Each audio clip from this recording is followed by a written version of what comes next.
Bom dia, queridos alunos do nono ano. Sejam bem-vindos a mais uma aula de matemática. Para o início da aula de hoje, nós vamos precisar de régua e compasso. Lembrando que a ponta do nosso compasso tem que estar chanfrada e da mesma altura que a ponta seca. Trabalharemos com ampliação e redução de figuras na página 39 da nossa apostila. Para conversarmos um pouquinho, vamos lembrar sobre as figuras semelhantes que falávamos na aula passada. Duas figuras são semelhantes quando têm lados proporcionais e ângulos congruentes. Mantendo isso em mente, vamos retomar ampliação e redução na malha quadriculada. Trouxe como exemplo para vocês dois quadrados, figura 1, figura 2. Figura 1, nossa figura original de vértices ABC. Figura 2, nossa figura ampliada, então é a cópia de vértices ABCD'. Se nós observarmos, o lado da figura original tinham dois quadradinhos. A nossa cópia passa agora a ter 6 quadradinhos. Houve uma ampliação da figura 1 para a figura 2. Se vocês me perguntassem, professora, qual é a razão de ampliação? Lembrem, razão é sempre de ampliação ou redução, é igual à escala. Então, é medida do desenho para medida real. Medida do desenho, 6 lados de quadradinho, para medida real, 2 lados de quadradinho. Tornando essa razão irredutível, eu tenho, simplificando por 2, 3 para 1. O que houve da figura 1 para 2? Ela triplicou de tamanho. Agora, observando o próximo exemplo, dois triângulos, figura 1, figura 2. Figura 2 é a nossa cópia, figura 1, figura original. Olhando os lados, figura 1, o lado vale 4. E o lado AB vale 6. Na figura copiada, reduzida então, porque é menor do que a original, o nosso lado BC' vale 2 e o AB' vale 3. Lembrando que nós estamos falando de ampliação e redução e eu quero a razão de redução dessas figuras. Vou trabalhar a medida do desenho para a medida real dos lados correspondentes, 3 para 6. Tornando essa razão irredutível, eu tenho agora 1 para 2. Razão de ampliação, 3 para 1. Razão de redução, 1 para 2. Mas a nossa ampliação e redução, elas também podem acontecer por um processo que a gente chama homotetia. Quando eu não tenho papel quadriculado, quando eu não posso contar quadradinhos. Então, aqui eu tenho a figura original, um triângulo de vértices ABC, e agora nós vamos ampliá-lo de acordo ou a partir do ponto O que foi dado. Para eu fazer essa ampliação, eu tenho que saber a razão. Eu vou ampliar essa figura quantas vezes? Nós vamos dizer que a razão de ampliação aqui é igual a 2. Eu quero, então, aumentar essa imagem 2 vezes. Partindo do ponto O, eu vou traçar retas que passem pelos vértices. Vou ligar o ponto O no ponto A e prolongar. Vou ligar o ponto O no ponto B e prolongar. O ponto O no ponto C e prolongar. Agora, com o meu compasso, eu vou colocar ponta seca em O, abertura até A. E como a minha razão é 2, eu vou ter que repetir essa medida 2 vezes, partindo de O. Então, uma vez, 2 vezes. Esse seria o meu ponto, a linha, cópia do ponto A. Vou fazer o mesmo processo com o vértice B, ponta seca em B, em O, abertura até B, e eu vou mais uma vez repetir 2 vezes essa medida. Ponta seca em O, abertura até B, agora eu coloco ponta seca em B e repito. Então, 1, 2. Esse seria o meu ponto B'. Vou fazer o mesmo processo com C. Ponta seca em O, abertura até C, Como eu quero na razão 2, eu vou repetir 2 vezes. Ponta seca em C, mesma abertura. Esse é o meu ponto agora, C'. Marcados os pontos A, B, C', nós vamos ligá-los e nós temos então o triângulo ampliado por homotetia, partindo do ponto O, chamado centro de homotetia, na razão igual a 2. Professora, mas e se a razão fosse 3? Nós repetiríamos essa medida 3 vezes. Se a razão fosse 4, nós repetiríamos essa medida 4 vezes e assim por diante, ok? Aplicando então essa ampliação por homotetia, convido vocês a irem na página 44 da nossa apostila, exercício 5. O enunciado diz, com o uso de compasso e régua, reproduz as figuras homotéticas de acordo com os centros de homotetia O e as razões dadas. Então, o ponto O aqui está, a razão é K igual a 2, ou seja, eu vou repetir 2 vezes essa medida. Já agilizei um pouquinho o nosso exercício. Passei todas as retas, saindo de O, pelos vértices do nosso quadrilátero. Então, tracei a reta OA, OB, OC, OD. Quanto mais vocês capricharem na construção, melhor vai ficar o resultado, né? Agora, ponta seca em O, abertura até A. Eu vou repetir quantas vezes mesmo essa medida, gente? 2, né? Porque a razão é K igual a 2. Então, tá aqui, OA, ponta seca em A, repito, tá aqui o meu A'. Ponta seca em O, abertura agora até B. Vou repetir essa medida 2 vezes. Ponta seca em B, 2. Vou fazer com os pontos C e D, fazendo o mesmo com os pontos C e D, eu obtenho os pontos C' e D'. Ligando os pontos, A' com B', B com C, C com D, D com A, eu tenho então a figura ampliada na razão K igual a 2. Já na letra B, a minha razão é 0,5. Vamos lembrar de onde vem esse 0,5?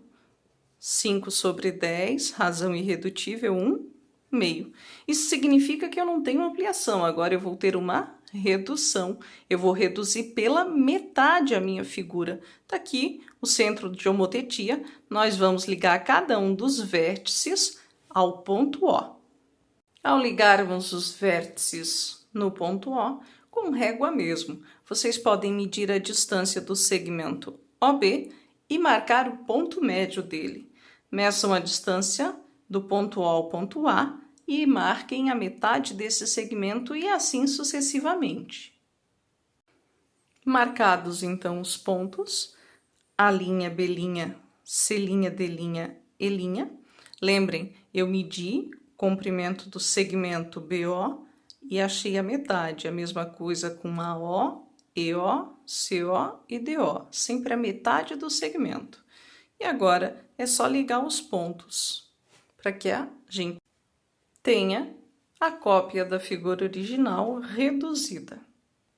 Para praticar o que nós acabamos de conversar, eu peço que vocês leiam e façam os exercícios da apostila, da página 39 a 44, no caderno de atividades, da página 23 a 26, e depois voltem para a gente continuar conversando. Antes de falar de ampliação e redução, agora a gente fala sobre semelhança de triângulos. Na aula da semana passada, nós falamos sobre polígonos semelhantes e vocês colocaram com a professora a definição de que 2 polígonos são semelhantes se eles atendem 2 condições: lados proporcionais, mesma razão, e ângulos congruentes.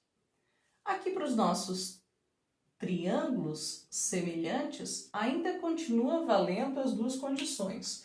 Eu preciso de lados proporcionais com mesma razão e ângulos congruentes. Bom, se nós pensarmos na verificação dessas condições, para eu saber se esses 2 triângulos são semelhantes, eu teria que verificar 3 lados proporcionais e medir os 3 ângulos de cada um. Ou seja, eu faria 6 verificações.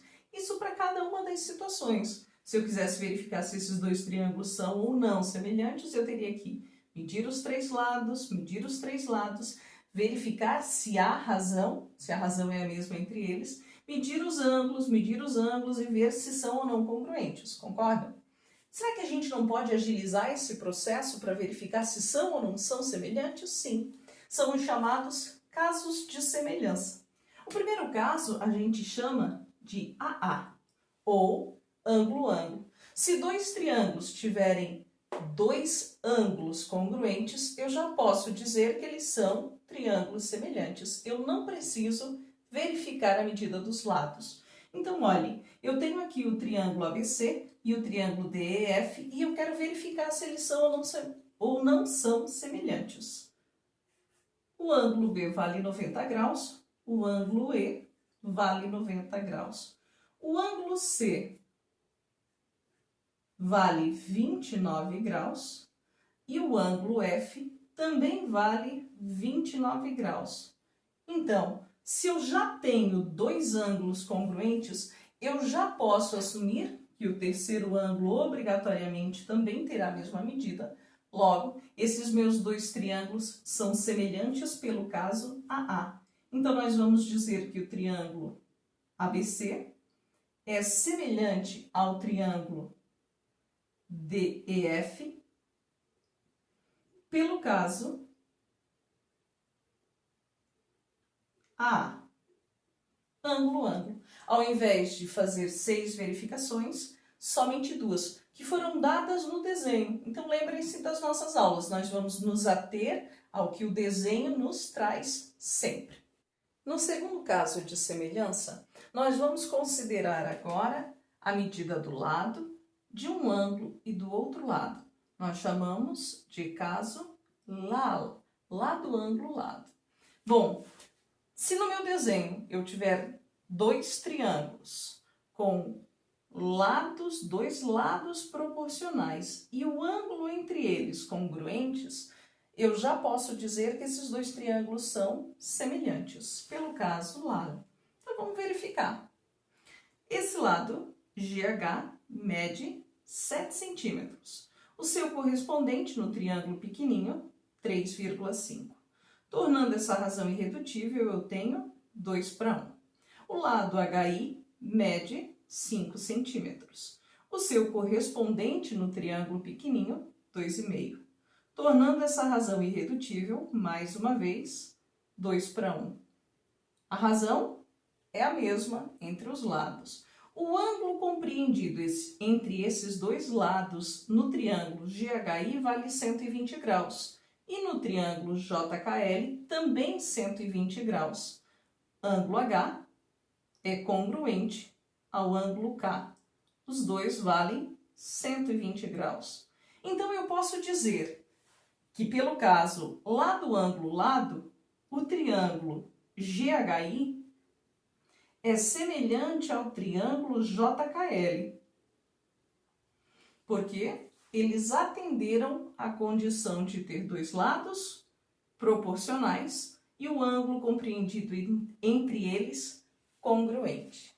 No terceiro e último caso de semelhança de triângulos, nós temos o caso LLL, ou seja, se dois triângulos tiverem 3 lados proporcionais, eu já posso dizer que eles são semelhantes, eu não preciso me preocupar com os ângulos. Então, aqui, eu tenho o triângulo MNP, de lados 5,6, 6 e 5,2, e o triângulo QRS, montando a razão entre os lados. 5,6 está para o seu correspondente no pequenininho, 1,4. Tornando essa razão irredutível, 4:1. Simplificando por 1,4, numerador e denominador, a razão 4:1. Próximo lado, MN, lado 6, correspondente a 1,5.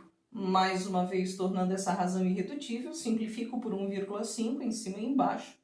Eu tenho 4:1. Terceiro lado, PN, 5,2, dividido pelo seu correspondente 1,3. Tornando essa razão também irredutível, eu tenho mais uma vez a razão 4:1. Se eu já tenho 3 lados proporcionais, eu não preciso me preocupar com os ângulos. Eu já posso dizer que o triângulo MNP é semelhante ao triângulo QRS, pelo caso LLL. Lembrando o nosso símbolo de semelhança, o tiozinho aqui, né? Só para a gente relembrar. Vamos a uma aplicação do que nós acabamos de conversar sobre semelhança de triângulos. Quero então que vocês deem um pulinho lá na página 49 da nossa apostila, exercício 2. O enunciado diz assim: determine as medidas x e y, sabendo que em cada caso os triângulos são semelhantes. Então a gente já está partindo do pressuposto que se os dois triângulos são semelhantes, eles têm lados proporcionais e ângulos congruentes. Eu não preciso verificar, eu vou aplicar a definição. Então, o nosso trabalho agora é reconhecer quais são os lados correspondentes que são proporcionais. Para isso, eu vou usar os símbolos que o desenho traz. Vejam, o lado que está entre o ângulo de um risquinho e 2 risquinhos, o 6, é correspondente nesse triângulo ao lado que também está entre o ângulo de um risquinho e 2. Então, o correspondente do 6 é o 2. Correspondente do y mais 4. O y mais 4 está entre o ângulo de 2 risquinhos e aquela barriguinha que não tem risquinho nenhum. O seu correspondente no outro vai estar ocupando a mesma posição entre o ângulo de 2 risquinhos e aquele que não tem nenhum risquinho na barriguinha. Então, o correspondente de y mais 4 é y. E aí, para finalizar, nós vamos dizer que o correspondente do x mais 6 no triângulo pequeno seria 3. Agora que vocês já reconheceram quais são os lados correspondentes, lembrem, o enunciado diz que os triângulos são semelhantes, logo tem lados proporcionais. A gente vai montar a razão para poder descobrir os valores de x e y que ele pede. Posso dizer então que 6 está para o seu correspondente no triângulo pequenininho, 2. Assim como x mais 6 está para o seu correspondente 3. Como são semelhantes, a razão é a mesma, vale a multiplicação cruzada, produto dos meios pelos extremos. Vou dizer então que 2 vezes x mais 6 é igual a 6 vezes 3. Fazendo a distributiva, 2 vezes x, 2x, 2 vezes 6, 12, é igual a 6 vezes 3, 18. Tudo que tem x fica de um lado, o que não tem x passa para o outro. E a gente continua. 2x igual a 18, era mais 12, passa menos 12. X vai ser igual a 18 menos 12, 6. O 2 multiplicando passa dividindo, x igual a 3. Encontrado o valor de x, agora a gente precisa calcular o valor de y, que foi o que o enunciado nos pediu. Mais uma vez, vou montar a razão, de preferência com lados que já são conhecidos e foram dados no desenho, como a gente sempre conversa em sala. Eu vou usar as medidas que a apostila me traz. Então, 6 está para o seu correspondente 2, assim como y mais 4 está para o seu correspondente y. Mais uma vez, eu vou fazer multiplicação cruzada, produto dos meios pelos extremos. 6 vezes y, 6y, 2 vezes y mais 4. Para eliminar o parênteses do segundo membro, vou para a distributiva, então 6y é igual. 2 vezes y, 2y, 2 vezes 4, 8. Tudo que tem y para um lado, que não tem, passa para o outro. 6y menos 2y é igual a 8. Tenho 6, devo 2, sobra 4. O nosso 4 multiplicando passa dividindo. 8 dividido por 4, y igual a 2. Então, vocês aplicaram a nossa definição de triângulos semelhantes, que tem lados proporcionais, para descobrir os valores de x e y nos dois triângulos dados na página 49, questão 2. Para finalizarmos a aula de hoje, peço então que vocês façam exercícios na apostila da página 45 a 51, Façam a hora de estudo, da página 52 a 54, e no caderno de atividades, páginas 26 e 27. Lembrem que hoje a prof está à disposição de vocês para dúvidas, então, por favor, queridos, aproveitem nosso tempo. Um beijo e até a próxima semana.